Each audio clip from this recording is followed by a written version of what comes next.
What's up, everybody? It's Cliff from Brown Bags here again, and I wanted to take a moment to make another video to show a little bit better these cage arms. So what I'm talking about is we have a car here. We're getting ready to put the extended set of trailing arms on the beam for the link pin front end, and this is them. So Cage makes these. They look like factory, but they're actually an inch longer, hence the inch longer. And what he does is he cuts them, he extends them out, then he puts, I believe, new stock in here and fully welds it up.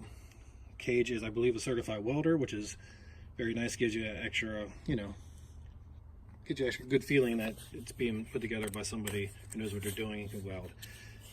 Why do I use these arms? Well, one,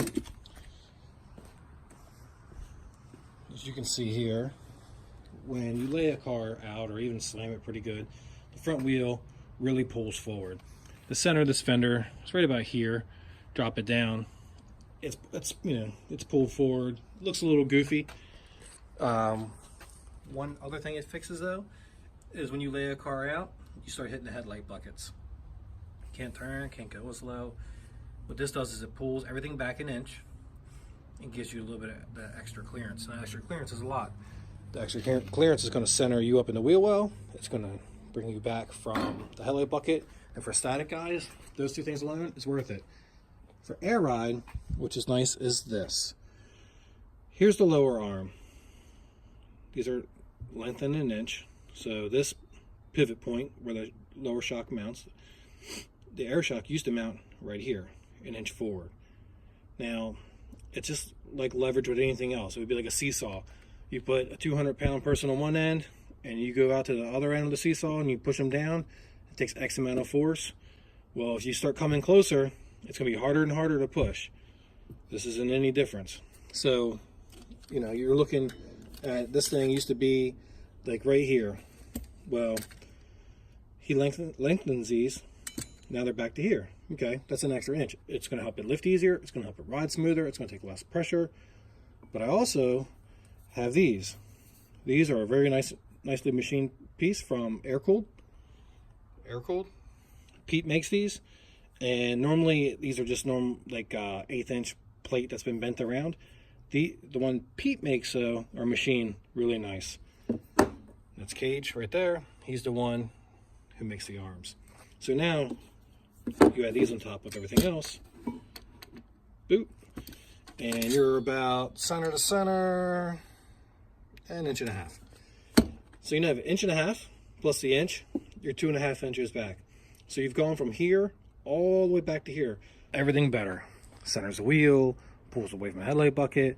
When we did Todd's car, the blue oval, I'm not kidding when I say that car rode, it was 115s, smaller tire, I think like a 135R or equivalent. We did air shocks in the front, Cage's arms, also extended it, and then I kept tweaking the top mount a little bit here and there, and it rode fantastic. We used a pan dragger's beam on that one. It rode, honest to God, like a stock bug. It was nice. So link pin cars with the air shocks always ride a lot better than the ones with ball joints, in my experience. So if you're looking to do this, spend the money. These are a good couple $100. I don't remember the exact price on them. But it's worth it. Trust me when it's worth it. Hit Pete up for these. Like I said, these are nice as well. Everything's quality. I do believe there's a little bit of wait period for the arms. So if you're looking to start a project in the near future, order them now.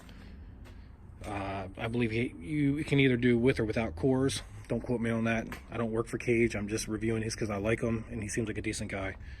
So order them up. If you order them and you use this review for anything, let them know. See ya. Oh, what's that? 1956 oval window bug. Oh, crap. It's in my brown bag shop. Oh, dear. It'd be a shame if somebody was to... Oh, start cutting parts off of it. My God, that's never going to go back together. Woo! Chop it up. Chop it up. So this is with the Cage arms installed. Ignore the airline. I'm waiting for some 90s to go on the air shock. This is with the 1 inch extended cage arms, you'll see that this is a lime bugs beam, by the way, but pretty much most beams are positioned in the same spot. But it's almost damn near, pretty much damn near as a perfect 90 straight up and down, which is great. And also with it being further back, you have plenty of clearance here. The with the factory arms on it, the person who installed the air ride at first had to actually grind these out, the factory arms, to clearance the air shock. So you see you have plenty of room there. Go ahead and lift it up. Nice and smooth. All right. Sit it down. Nice and easy. Completely smooth. Lift it up just high enough to get it off the ground. And we're looking, went a little high on that one, but 100 psi. You know, a lot of people talk about needing a lot of psi to lift these cars, but on a link pin car with everything set up correctly, with the air shock straight up and straight down, or even lean back on the bottom a little bit, to where it's not at an extreme angle the other way, it lifts fine. Obviously there's nobody in the car, so that's going to change a little bit, but that's 100 psi. Go ahead and let it back down again. Nice and smooth. I want to emphasize one more thing a little bit better. So when I said that with the arms, it pushes it back about an inch, well, an inch, and then you add the shock extender, which I think is an inch or inch and a half, I can't remember off the top of my head, but it's pushing that bottom mount back 2.5 inches. So when you look at this shock and you see it's set up correctly, it's nice and straight. If you see it now, well, if you bring that bottom mount in 2.5 inches, that's a lot. So now it's trying to, the arm rotates, looking at it this way, the arm rotates this way. So if your shock is at a funky angle like that, it takes more leverage to really push it to start to swing outward. So when it's nice and straight down, it's already in line where the momentum wants to go. So if you look at it, like I said, that's money. That's right on the spot. You know, take the time to set them up right, and that they ride great. A lot of people will dog air shocks, say they ride rough, but you just saw 100 psi. And I promise it's going to ride good. At least on link pin. Link pin rides a lot smoother than ball joint. But like I said, if you take this and you move this thing forward 2 to 2.5 inches, that air shock now that thing is like that.